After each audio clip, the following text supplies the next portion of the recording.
Merci, Monsieur le Président, Monsieur le recteur, ambassadeur, professeur et tous les amis. Alors, espérons que la paix et l'ordonnance décidée par des sages qui nous gouvernent et par le renoncement des islamistes djihadistes à leur mission contre les mécréants et les infidèles. Je vais vous parler le lendemain de la paix. Nous avons naturellement besoin des entreprises. Il y a deux catégories d'entreprises, les entreprises étatiques ou les grandes multinationales, et il y a les petites et moyennes entreprises.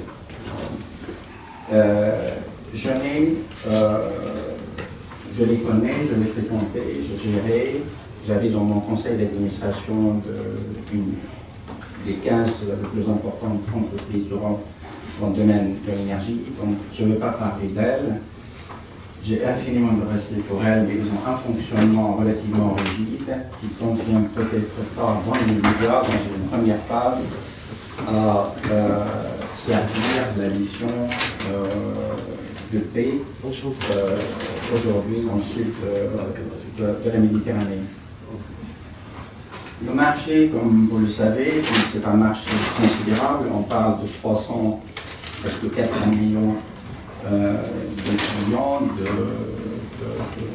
d'habitants, de consommateurs, de potentiels dans le sud de la Méditerranée.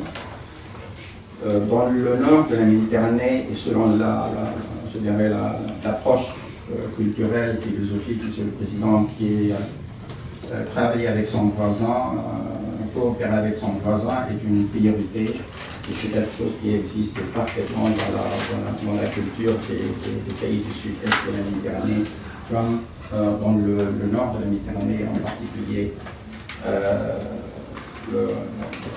l'Europe du Sud. Je ne vais pas rentrer dans le détail, je pense que vous le savez, donc c'est un marché considérable. Il y a des obstacles énormes dans cette collaboration. Je parle très rapidement de l'aspect culturel parce qu'il y a réellement deux cultures qui sont à plus de 70% différentes. Que ce soit chrétien, musulman, que ce soit une façon de gouverner, etc.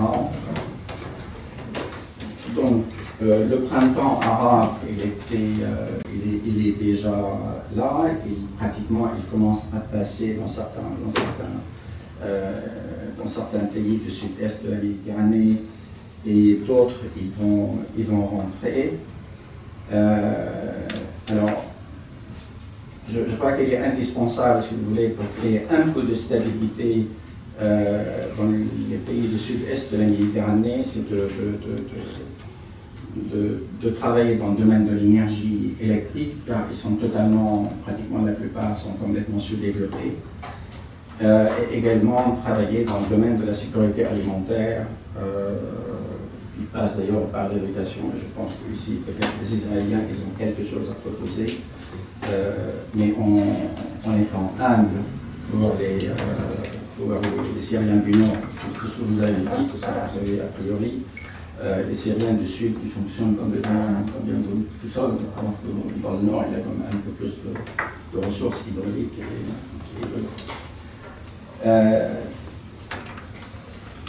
de l'eau.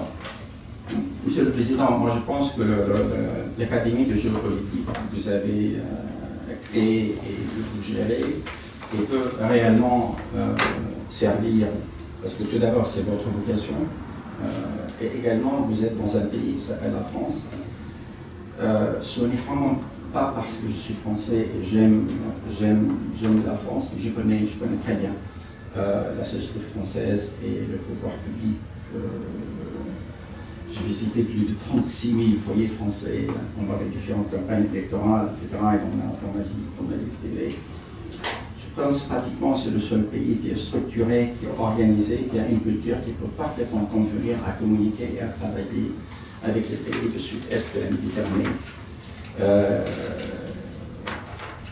C'est un pays organisée, qui est dotée d'une puissance économique, scientifique, un rayonnement, etc., sans parler également de la partie militaire.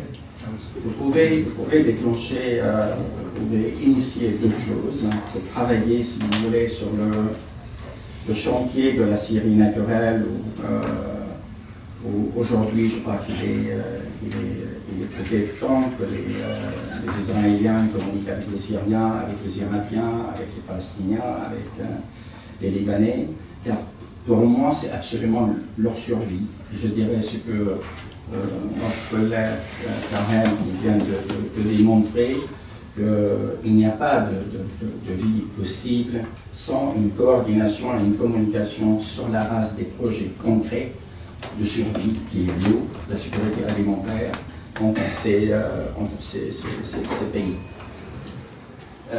S'ils se mettent ensemble, ils seront crédibles, ils peuvent communiquer tranquillement, ils seront écoutés par la Turquie, qui contrôle dans les feuilles au pas. Moi, je ne suis pas historien, c'est pas spécialiste du droit international, qui contrôle une partie des sources hydrauliques de la Syrie naturelle. Voilà, il faut communiquer, mais seul, c'est impossible. Les Israéliens, ils ne seront pas écoutés, les Syriens, c'est encore moins, avec ce qui se passe depuis 24 mois. S'ils sont ensemble,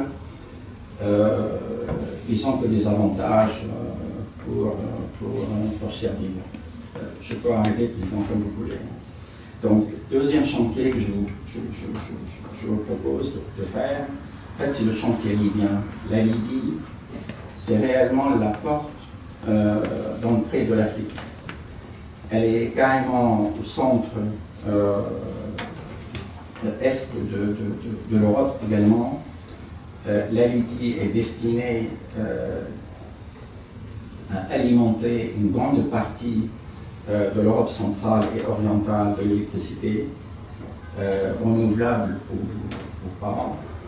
Elle est également en mesure immédiatement de traiter un problème crucial qui est le problème de Darfour. Ça, vous pouvez travailler là-dessus, et là, vous réalisez réellement la clé et un véritable développement économique et social. En fait, c'est réellement ma spécialité, si vous voulez, et donc je travaille, j'ai énormément donné là-dessus. Alors, les petites et moyennes entreprises sont en mesure de réaliser, si vous voulez, d'initier, au moins je ne parle pas de dessalement de l'eau, parce que c'est réellement des multinationales et des grandes entreprises liées à la politique. Mais la sécurité alimentaire, le tourisme, je dirais l'intégration industrielle dans une première phase, tout ça c'est la petite et moyenne entreprise. Pourquoi? Parce qu'entre le nord et le sud de la Méditerranée, vous faites, Monsieur le Président, on travaille 4 jours. Parce que le vendredi, c'est le week-end, le samedi, c'est également un week-end, et le dimanche, beaucoup de pays du sud-est de la Méditerranée, l'Europe, on ne travaille pas. Alors que les petites et moyennes entreprises françaises, elles travaillent jour et nuit, franchement.